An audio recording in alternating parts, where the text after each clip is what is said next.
بسم اللہ الرحمن الرحیم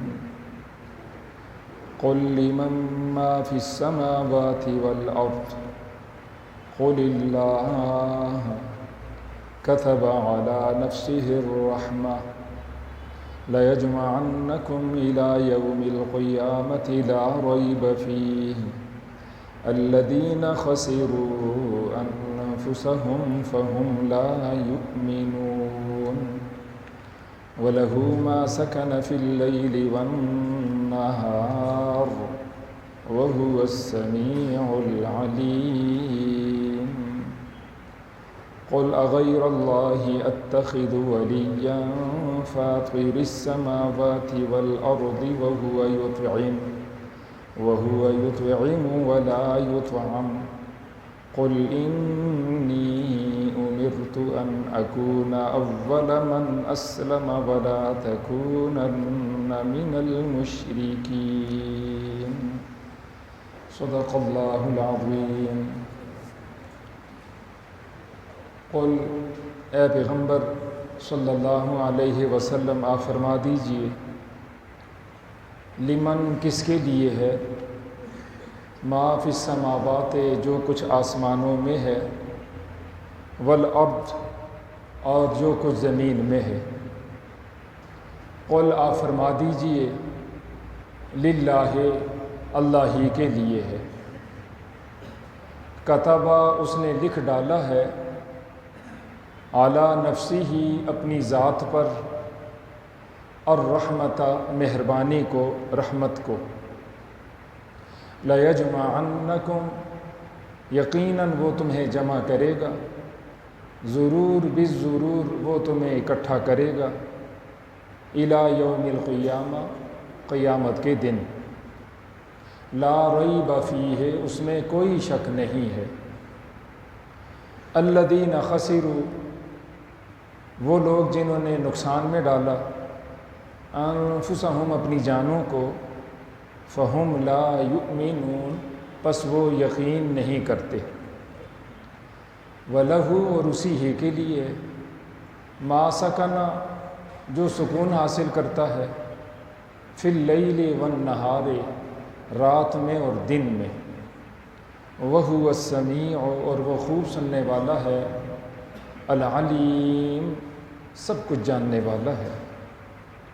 قل آپ فرما دیجئے، اغیر اللہ کیا اللہ کے سوا، اتخذ میں پکڑ لوں، میں بنا لوں، ولین کوئی کارساز، فاطر السماوات والارض وہ پیدا کرنے والا ہے آسمانوں کو اور زمین کو، وہو یطعم اور وہ سب کو کھلاتا ہے، ولا یطعم اور وہ نہیں کھلایا جاتا۔ قل آپ فرما دیجئے، انی امرت بے شک مجھے حکم دیا گیا ہے، ان اکون اول کہ میں سب سے پہلے ہو جاؤں، من اسلم جو اسلام لایا، جو فرما بردار ہوا، ولا تکونن اور ہرگز ہرگز آپ نہ ہوں، من المشرکین شرک کرنے والوں میں سے۔ یہ آج کے درس کی 3 آیات کریمہ ہیں۔ سورۃ الانعام کے پہلے رکوع کے اندر اللہ کی قدرتوں کا، اللہ کی عظمتوں کا اور سرکار دو عالم صلی اللہ علیہ وسلم کی فضیلتوں کا، عظمتوں کا اور قرآن پاک کے حق اور سچ ہونے کا بیان تھا۔ آج کے درس کی ان آیات کریمہ میں بھی اللہ تعالیٰ جل شانہ نے اپنی عظمت اور شان کو بیان فرمایا، اور جس انداز سے اللہ خود اپنی عظمت کو بیان فرماتے ہیں، اس انداز سے کوئی دوسرا اللہ کی عظمت کو بیان نہیں کر سکتا۔ حضور اکرم صلی اللہ علیہ وسلم اپنی دعاؤں کے اندر فرمایا کرتے تھے، اللہم لا احصی ثناء علیک انت کما اثنیت علی نفسک، اے میرے پالنہار جس طرح آپ نے اپنی تعریف خود بیان کی ہے، میں آپ کی اس انداز سے تعریف بیان نہیں کر سکتا۔ اور یوں فرمایا، یا رب لک الحمد کما ینبغی لجلال وجہک وعظیم سلطانک، یا اللہ تیرے لیے یوں تعریف ہے جیسا کہ مناسب ہے تیری عزت والی ذات کے لیے اور تیری عظیم بادشاہی کے لیے۔ یہ بہترین کلمات ہیں اپنی دعاؤں کے اندر، جہاں ہم اپنا مدعا اللہ کی حضور رکھتے ہیں اس سے پہلے اسی انداز سے عربی میں یا اپنی زبانوں میں اللہ تعالیٰ جل شانہ کی تعریف بیان کریں، اور یہی حضور اکرم صلی اللہ علیہ وآلہ وسلم کی تعلیم ہے۔ تو ان آیات میں خود اللہ نے اپنی تعریف بیان فرمائی ہے، اور حضور اکرم صلی اللہ علیہ وسلم کی زبان اطہر سے یہ کہلوایا ہے، قل آپ فرما دیجئے اے میرے نبی جی، لمن ما فی السماوات والارض، کس کے لیے ہے جو کچھ آسمانوں میں ہے اور جو کچھ زمین میں۔ آسمانوں سے مراد ہر وہ شے جو ہمارے سروں سے اوپر ہے، اس میں بادل بھی ہیں، بادلوں کے اندر بارش بھی ہے، برف بھی ہے، اولے بھی ہیں، اس سے اوپر چاند سورج ستارے بھی ہیں، کہکشاں بھی ہیں، اس سے اوپر آسمان اور ساتوں آسمان، اور اس سے بلندیوں تک اللہ کا عرش، اور جہاں تک اللہ تعالیٰ جل شانہ کی مخلوق ہے۔ اور زمین سے مراد ہر وہ شے جو پستی میں ہمارے پاؤں سے نیچے جو کچھ بھی ہے، تحت الثری، اور اس سے بھی نیچے تک۔ اللہ فرماتے ہیں یہ کس کے لیے؟ تو یقیناً میرا آپ کا ایمان ہے، میری آپ کی یہ شہادت ہے، یہ سب اللہ کا ہے۔ اللہ نے اس کے فوراً بعد خود ہی شہادت دے دی۔ قل آپ پھر فرما دیجئے، للہ، سب کچھ اللہ ہی کا ہے۔ اس کا خالق وہی، پیدا کرنے والا وہی، بنانے والا وہی، فاطر وہی، موجد وہی، اس کا مالک وہی، قبضہ اور کنٹرول بھی اسی کا ہے، اور مکمل قبضہ اور کنٹرول۔ تیسری بات، اس کا رازق بھی وہی ہے، اس کا رب بھی وہی ہے، شروع سے آخر تک اس کو لے جانے والا، صفتیں عطا کرنے والا وہی ہے۔ اور چوتھی چیز، اس کا خود وہ منتظم ہے، انتظام کرنے والا، جس کو متصرف الامور کہتے ہیں، وہ مدبر بھی ہے، خود تدبیر کرتا ہے، جگہ جگہ اللہ نے اس کو بیان فرمایا۔ اور یہ جو اللہ نے خود اپنی شہادت دی ہے، وَكَفَى بِاللَّهِ شَهِيدًا، اللہ خود کافی ہے گواہی دینے والا۔ ایک میری آپ کی شہادت گواہی ہے، ایک اللہ کی گواہی ہے، اللہ کی گواہی وہ سب سے بڑی گواہی ہے۔ تو صرف اللہ ہی کا ہے، یقیناً وہی الہ ہے، وہی معبود ہے۔ مشرکین مکہ وہ یہ نہیں کہتے تھے کہ ہمارے ہبل، لات، منات، عزا اور یہ 360 بت انہوں نے زمین و آسمان بنایا ہے۔ وہ یہ بھی نہیں کہتے تھے کہ بادل انہوں نے بنائے ہیں۔ ان کا عقیدہ یہ بھی نہیں تھا کہ بارش وہ برساتے ہیں۔ ان کا عقیدہ یہ بھی نہیں تھا کہ زمین کی پیداوار یہ بت اتنے جو ہم نے رکھے ہیں یہ زمین کی پیداوار اگاتے ہیں۔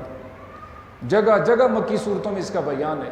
جب ان سے سوال ہوتا تھا کہ یہ سب کرنے والا کون، ایک جواب دیتے تھے، لَيَقُولُنَّ اللَّهُ، یقیناً یہ سب کچھ وہ خود کر رہے ہیں۔ اچھا، وہ سب کچھ خود کرتا ہے تو پھر یہ بت تم نے کیوں بنائے، اللہ کا شریک کیوں بنایا؟ تو وہ جواب دیتے تھے، ہؤلاء شفعاؤنا من دون اللہ، یہ اللہ کے ہاں ہمارے سفارشی ہیں، اللہ راضی ہو یا ناراض ہو، وہ مانے یا نہ مانے، یہ جبری سفارش کریں گے، ہمیں اللہ سے چھڑوائیں گے، عذاب سے نجات دلوائیں گے، اور ہمیں جنت میں اونچے درجات ان تک پہنچائیں گے۔ تو یہاں اللہ تعالیٰ جل شانہ نے فرمایا کہ صرف اسی پہ بس نہیں کہ تم یہ مان لو کہ اللہ خالق ہے، بلکہ اگلی جو 4 سیڑھیاں میں نے عرض کی ہیں یہ بھی تمہارا یقین ہونا چاہیے، یہ بھی تمہارا ایمان ہونا چاہیے۔ خالق، مالک، رازق اللہ ہے تو عزت ذلت اسی کے ہاتھ میں، نفع نقصان اسی کے ہاتھ میں، کامیابی ناکامی اسی کے ہاتھ میں، صحت بیماری اسی کے ہاتھ میں، شادیاں کروائے اس کا اختیار اللہ کے پاس، اولاد دے اس کا اختیار صرف اللہ کے ساتھ پاس، بچے دے، بچیاں دے، کسی کو غم دے، کسی کو خوشی دے، کسی کو بلندیاں دے، کسی کو پستیاں دے، یہ سب اللہ ایک کے ہاتھ میں ہے۔ کون اللہ؟ بڑی خوبصورت بات، کتب علی نفسہ الرحمہ، فرمایا وہ اللہ، تمہارا پروردگار اللہ، تمہارا معبود اللہ، اس نے لکھ ڈالا ہے اپنی ذات پر، نفس کا معنی یہاں ذات، اپنی جان پر، اپنی ذات پر، اور رحمت مہربانی کو۔ دیکھیں اگر یہاں یہ بات ہوتی کتب علی نفسہ الغضب، اس نے اپنے نفس پر غصے کو لکھ دیا، تو ہمارا کیا حشر ہوتا؟ ہم بلی کی طرح منہ دھو کے جو باہر آ جاتے ہیں اور اپنی جگہ ہم بدستور گناہوں کے اندر مبتلا رہتے ہیں، اور ہمارے اندر بعض اوقات ندامت تک پیدا نہیں ہوتی، تو فوراً سے اللہ کی پکڑ آ جاتی۔ پہلے وقتوں میں ایسا ہو جاتا تھا، پکڑ آ جاتی، چوکھٹ کے اوپر لکھا ہوتا فلاں اس نے فلاں گناہ کیا، فلاں اس نے فلاں گناہ کیا۔ اللہ کی مہربانی ہے، یہ آیت کریمہ یہ انسان کا دل وہ پہاڑوں جیسا، آسمانوں جیسا بڑا کر دیتی کہ اس تمہارے پروردگار اللہ نے اپنی ذات پر رحمت کو لکھا ہے، مہربانی کو لکھا ہے، شفقت کو لکھا ہے۔ وہ بہت شفیق ہے، الرحمن الرحیم، کتنا شفیق ہے۔ ایک حدیث پاک کا مفہوم ہے، حضور اکرم صلی اللہ علیہ وآلہ وسلم نے فرمایا اللہ کی رحمت کے 100 حصے ہیں، ان 100 حصوں میں سے صرف ایک حصہ اللہ نے اس دنیا میں بھیجا ہے، ساری دنیا میں جب سے کائنات بنی ہے۔ اسی کی وجہ سے مائیں اپنی اولاد سے پیار کرتی ہیں، اسی کی وجہ سے جاندار اپنی اولاد سے پیار کرتے ہیں۔ وہ ناسمجھ ہیں، ان کی عقل اتنی کامل درجے کی نہیں، کمزور عقل والے ہیں، لیکن جب وہ زمین پر بیٹھتے ہیں، زمین پر اپنا پاؤں رکھتے ہیں، وزن رکھتے ہیں، اس سے پہلے تسلی کر لیتے ہیں کہیں ان کا بچہ نیچے تو نہیں، ان کی اولاد کو تکلیف تو نہیں ہوگی۔ فرمایا یہ جتنی محبتیں ہیں دنیا میں، یہ ننھے جانور بعض اوقات اپنی اولاد کی لڑائی لڑتے لڑتے اپنی جان کی وہ بازی ہار جاتے ہیں۔ یہ ایک محبت ہے، اولاد کی محبت ہے، دوستوں کی محبت، رشتہ داروں کی محبت، دنیا بھر کی محبتیں، فرمایا وہ اس ایک محبت کی وجہ سے ہے، ایک حصے کی وجہ سے۔ کل قیامت کے دن ہمارا اور آپ کا پروردگار اس ایک حصے کو بھی ان 99 حصے کے ساتھ ملا دے گا۔ کل حصے کتنے ہو جائیں گے؟ 100۔ حضور اکرم صلی اللہ علیہ وسلم نے فرمایا 100 حصے مکمل کر کے اللہ اپنی رحمت سے ایماندار بندوں کو نوازے گا۔ اس سے ہم اندازہ لگا سکتے ہیں کہ اللہ کی رحمت کتنی وسیع۔ ایک آدمی آیا، اس نے کہا یا رسول اللہ صلی اللہ علیہ وسلم میں ہلاک ہو گیا، تباہ ہو گیا، برباد ہو گیا۔ پوچھا کیا ہوا تم سے؟ اس نے کہا یہ غلطیاں ہوئیں۔ حضور اکرم صلی اللہ علیہ وآلہ وسلم نے فرمایا 3 دفعہ کہو اللہم مغفرتک اوسع من ذنوبی ورحمتک ارجا عندی من عملی۔ اے اللہ تیری مغفرت، اللہم مغفرتک اوسع من ذنوبی، تیری بخشش و تیری مغفرت وہ زیادہ وسیع ہے، من ذنوبی میرے گناہوں سے، میرے گناہ چھوٹے، تیری مغفرت بخشش بڑی، تو بڑا، تیری مغفرت تیری صفت ہے، تیری صفت بھی بڑی، ورحمتک اور تیری رحمت، ارجا یا اللہ مجھے اس کی بہت امید ہے، من عملی اپنے عملوں کی نسبت سے، مجھے اپنے عملوں پہ امید نہیں، مجھے امید یا اللہ سہارا جو ہے تیری رحمت کا۔ 3 دفعہ اس نے یہ کلمات کہے۔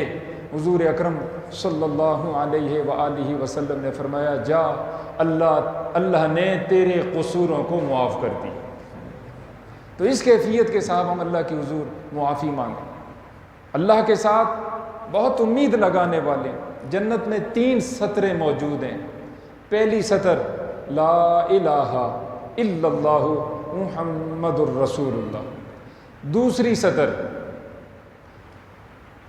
ما قدمنا وجدنا، جو کچھ ہم نے آگے کیا اس کا صلہ ہم نے جنت میں پا لیا، وما خلفنا خسرنا، جو پیچھے چھوڑ آئے وہ ہم نے نقصان کیا، وما اکلنا ربحنا، جو ہم نے کھا پی لیا، پہن لیا، استعمال کر لیا وہ ہم نے فائدہ اٹھایا، وہ ہم نے نفع اٹھایا اور اس میں ہمارے لیے بہتری رہی اور اس میں ہمارے لیے خیر رہی۔ اور تیسری سطر یہی ہے کہ ان رحمتی سبقت علی غضبی، بے شک میری رحمت وہ میرے غصے پر غالب ہے۔ اور مسلم شریف کی بھی یہ روایت ہے، حضور اکرم صلی اللہ علیہ وآلہ وسلم نے فرمایا ان رحمتی، اللہ فرماتا ہے حدیث قدسی ہے کہ بے شک میری رحمت تغلب علی غضبی، وہ میرے غصے پہ حاوی ہے اور میرے غصے سے جیتی ہوئی۔ اس لیے ہر آن ہر لحظہ ہمیں اپنے پروردگار کی نگاہ، اپنے پروردگار کی رحمت پہ نگاہ ہونی چاہیے، اور کبھی بھی مایوسی کی کیفیت پیدا نہ کیجیے۔ مسند احمد کی روایت ہے، اللہ نے فرمایا اے محمد صلی اللہ علیہ وسلم، اگر میرے بندے گناہ کرنا چھوڑ دیں تو میں ان کی جگہ ایسے لوگوں کو لاؤں جو گناہ کریں اور مجھ سے توبہ کریں، اور ان لوگوں کو جو گناہ چھوڑ دیں میں ان کو دنیا سے ہٹا دوں اور دنیا سے صاف کر دوں۔ یعنی یہ جو اللہ کی رحمت سے امید ہے اور پھر گناہوں پہ ندامت اور افسوس ہے، اللہ سے معافی مانگنا ہے، وہ اللہ کے ہاں اتنا زیادہ محبوب ہے، اتنا زیادہ پسندیدہ ہے۔ بہرحال کتب علی نفسہ الرحمہ، یہ لمبا چوڑا موضوع ہے، مختصر یہ ہے کہ ہم اپنی دعاؤں میں یہ یوں مانگیں وارحمنا وانت خیر الراحمین، یا اللہ تو ہم پر رحم فرما، تو سب سے بہترین رحم کرنے والا، ہمیں اپنی رحمت نصیب فرما، تو سب سے بہترین رحمت عطا کرنے والا۔ جس پہ رحمت ہو گئی اس کو ہدایت مل گئی، جس پہ رحمت ہو گئی اس کو استقامت مل گئی، جس پہ رحمت ہو گئی اس کو نیکی کی توفیق ہو گئی، جس پہ رحمت ہو گئی اس کے لیے گناہ سے بچنا آسان ہو گیا، جس پہ اللہ کی رحمت ہو گئی اس کی موت اچھی ہو گئی، ایمان والی ہو گئی، اس کی قبر اچھی ہو گئی، اس کا وہ 50,000 سال کا دن خوبصورت ہو گیا۔ حتیٰ کہ رحمت اور جنت یہ دونوں ایک چیز ہیں، رحمت اور جنت دونوں ایک چیز۔ اللہ کی رحمت کی جگہ کیا ہے؟ جنت۔ اللہ کے غصے کی جگہ کیا ہے؟ جہنم۔ اللہ کی رحمت اور جنت ایک چیز ہے، جس پہ رحمت ہو گئی وہ ہمیشہ ہمیشہ کا جنتی ہو گیا، کامیاب ہو گیا، اس کو نبیوں کا پڑوس مل گیا، صحابہ اہل بیت اعظام کا اس کو پڑوس مل گیا، ولیوں کا پڑوس مل گیا، اور ہمیشہ کی کامیابی مل گئی۔ اللہ فرماتے ہیں وہ رب جو تمہارا معبود ہے اور اس کی رحمت اس کے غصے پر غالب ہے، اور اس نے اپنے لیے اپنی رحمت کو لازم فرمایا، فرض فرمایا، لا یجمعنکم، وہ یقیناً تم کو جمع کرے گا، الی یوم القیامت، قیامت کے دن، لا ریب فیہ، اس میں کوئی شک نہیں ہے۔ جس طرح یہ کتاب لا ریب فیہ ہے، اسی طرح پیغمبر ان کی صداقت میں، ان کی رسالت میں کوئی شک نہیں، قیامت کے دن میں بھی لا ریب فیہ، کوئی شک نہیں ہے۔ الذین خسروا انفسہم، وہ جنہوں نے نقصان میں ڈالا اپنی جانوں کو، فہم لا یؤمنون، بس وہ یقین نہیں کرتے۔ سب سے بڑا ناکام آدمی وہ ہے، نقصان والا آدمی وہ ہے جو ایمان نہ لائے، جس کی موت بری ہو جائے، جو جہنم میں چلا جائے، اور جو جنت میں چلا گیا، ایمان لایا اور اس کی موت اچھی ہو گئی، آخرت اچھی ہو گئی، یہ سب سے بڑا کام ہے۔ وہ بادشاہ ہے یا فقیر ہے؟ فمن زحزح عن النار وادخل الجنۃ فقد فاز، سورہ آل عمران میں۔ جو جہنم سے بچا لیا گیا اور جنت میں داخل ہو گیا وہ کامیاب ہے۔ ہاتھ پاؤں کوئی نہیں، کانوں سے سن نہیں سکتا، زبان سے بول نہیں سکتا، عقل بھی اس کی پورا کام نہیں کرتی، آنکھوں سے دیکھ نہیں سکتا، نفع نقصان کی اس کو پہچان نہیں، بیچارہ ایک زندہ لاش ہے بس، لیکن ہے ایمان والا تو یقیناً یہ کامیاب ہو گیا۔ جنت میں جانے والا، ایمان والا، نیکی کرنے والا کامیاب ہو۔ اور اس کے مقابلے میں بڑی حیثیتوں والا ہے، ڈگریوں والا ہے، عہدے والا، حکومتوں والا، بڑی عظمتوں شانوں والا دنیا کی، فرمایا وہ نقصان والا ہے، یقیناً یہ سب سے بڑا نقصان۔ دوسری آیت کریمہ میں ارشاد ہے وَلَهُ مَا سَكَنَ فِي اللَّيْلِ وَالنَّهَارِ، اسی ہی کے لیے، جس طرح کائنات کا ذرہ ذرہ اس کا، اسی طرح کچھ چیزیں جاندار ہیں، کچھ بے جان ہیں، کچھ چیزیں ساکن ہیں، کچھ متحرک ہیں۔ فرمایا سب کا سب اسی کے لیے ہے، جو بھی سکون حاصل کرتا ہے فی اللیل، رات میں، والنہار، اور دن میں، وما تحرک کا لفظ محذوف ہے، جو متحرک ہے، سکون حاصل کرنے والا وہ بھی، اور جو سکون نہیں حاصل کرتا وہ حرکت میں رہتا ہے، خواہ وہ ستارے ہیں، سیارے ہیں، جاندار ہیں، بے جان، کچھ بھی، سب کا سب اللہ ہی کا ہے، خالق، رازق، مالک اور مدبر وہ صرف خود ہے، وَهُوَ السَّمِيعُ، وہ خوب سننے والا ہے، العلیم، خوب جاننے والا۔ جن حضرات کو بلڈ پریشر کی تکلیف، دل کی گھبراہٹ ہو، اور دل کا جو اس کا دھڑکنا ہے وہ درست نہ ہو، اوپر نیچے ہوتا ہو، دل میں پریشانی، سورہ انعام کی یہ آیت نمبر 13، وَلَهُ مَا سَكَنَ، فی اللیل والنہار وہو السمیع العلیم۔ ترجمہ بھی ہم نے سنا، تفسیر ابھی ہم نے سنی ہے۔ یہ سوچتے ہوئے دل کے اوپر ہاتھ رکھ کے ہر فرض نماز کے بعد 11 مرتبہ اس کا اہتمام کیجئے۔ زیادہ تکلیف ہو 313 دفعہ صبح شام اس آیت کریمہ کا ورد رکھیے، یقین کے ساتھ اللہ کی مہربانی سے جو تکلیف ہے انشاءاللہ العزیز، دل کی تکلیف، اللہ اس سے حفاظت فرمائیں گے۔ اگر بلڈ پریشر اوپر نیچے آتا جاتا ہے اور گھبراہٹ پیدا ہوتی ہے اور دھڑکن اوپر نیچے ہوتی ہے، انشاءاللہ اللہ کی مہربانی سے اس سے اللہ اس کو شفا نصیب فرمائے۔ اسی طرح اللہم یا قوی القادر المقتدر قوینی وقلبی، یہ بڑا آزمودہ ہے، کئی لوگوں کو علماء کرام نے دیا یہ وظیفہ اللہ کی، اس میں صفاتی نام، اے اللہ، یا قویو اے قوت والے، یا قادرو اے قدرت والے، یا المقتدر اے قوت کو ٹرانسفر کرنے والے، تو خود طاقتور ہے، دوسروں کو قوت تو دے بھی سکتے، قوینی مجھے طاقت دے، وقلبی اور میرے دل کو طاقت دے۔ اللہم یا قوی القادر المقتدر قوینی وقلبی، 4 وال ہیں، 4 اس میں قاف ہیں، موٹے قاف، مجھے قوت دے، مجھے طاقت دے میرے اللہ جو قادر ہے، مقتدر ہے، قوی ہے، اور میرے بدن کو قوت دے، تو اللہ اس میں مہربانی فرمائیں گے۔ یہ ایک طاقتور دعا ہے۔ تیسری اور آخری آیت کریمہ میں ارشاد ہے، قل آپ فرما دیجیے، اغیر اللہ اتخذ ولیہ، اتنا طاقتور اللہ اس کو میں چھوڑوں اور میں اللہ کے غیر کو کارساز بنا لوں؟ تم کتنے نادان ہو، کتنے بے وقوف ہو۔ جی لگانے کے قابل تو اللہ ہے، تعلق بلانے کے قابل تو اللہ ہے۔ ہم جی لگائیں تو اللہ سے، محبت کریں تو اللہ سے، تعلق قائم کریں تو اللہ سے، کیوں؟ نہ ڈر جدائی کا، نہ خطرہ بے وفائی کا۔ اب دیکھیں نا، ہم میں سے کتنی بیگمات تھیں، وہ کہا کرتی تھیں ہمارا ہمیشہ آپ کے ساتھ وفا ہوگی، آج ہمارے زندگی میں موجود نہیں، اور کئی دن تک بعض اوقات خیال بھی نہیں آتا۔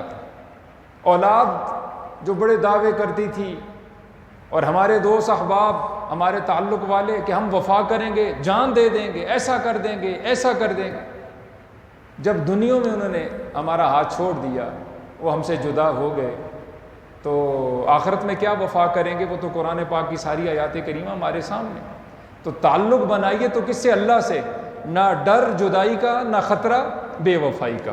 تو اللہ فرماتے ہیں کیا میں ان غیروں کو کارساز بنا لوں اللہ کو چھوڑ کر؟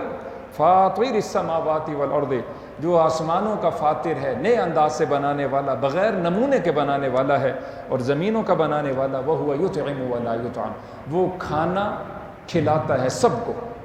رزاق جو ان اللہ هو الرزاق ذو القوۃ المتین ولا یطعم، اور وہ کھانا نہیں کھلایا جاتا۔ بتوں کے آگے جا کے حلوے، کھیر، طرح طرح کی غذائیں رکھتے اور کہتے اس سے ہماری حاجت پوری ہو جائے گی۔ اللہ نے فرمایا وہ ہے جو سب کو کھلاتا ہے اور خود کھانے سے پاک، سب کو سلاتا ہے خود سونے سے پاک، اور سب کو اونگ دیتا ہے اور خود اونگ سے پاک، اور خود سب کو پیدا کرتا ہے، وفات دیتا ہے، خود پیدا ہونے سے اور مرنے سے پاک۔ تو اس اللہ سے میرا آپ کا تعلق پیدا ہو جائے۔ یہ اللہ نے اپنی صفتیں بیان کی ہیں۔ جو کھانے کا محتاج ہو، یقیناً وہ بہت ساری چیزوں کا محتاج ہوتا ہے، وہ الہ اور معبود نہیں ہو سکتا۔ قل فرما دیجئے، انی امرت، مجھے حکم دیا گیا ہے، ان اکون اول من اسلم، میں سب سے پہلے مسلمان ہو جاؤں۔ مسلمان کا معنی فرما برداری کرنے والا، میں سب سے پہلے فرما برداری کرنے والا ہوں۔ وَلَا تَكُونَنَّ مِنَ الْمُشْرِكِينَ، اور اے پیغمبر صلی اللہ علیہ وسلم آپ ہرگز نہ ہوں شرک کرنے والوں میں سے۔ پیغمبر تو شرک کر ہی نہیں سکتے، ان سے تو گناہ ہو ہی نہیں سکتا۔ یہ امت کو کہا جا رہا ہے اے امتیو کبھی بھی تم شرک نہ کرنا۔ یہ ساری عظمتیں شان بیان کر کے مطلب یہ تھا اور مدعا یہ تھا کہ تم موحد رہنا اور اللہ کی ذات و صفات میں کسی کو شریک نہ کرنا۔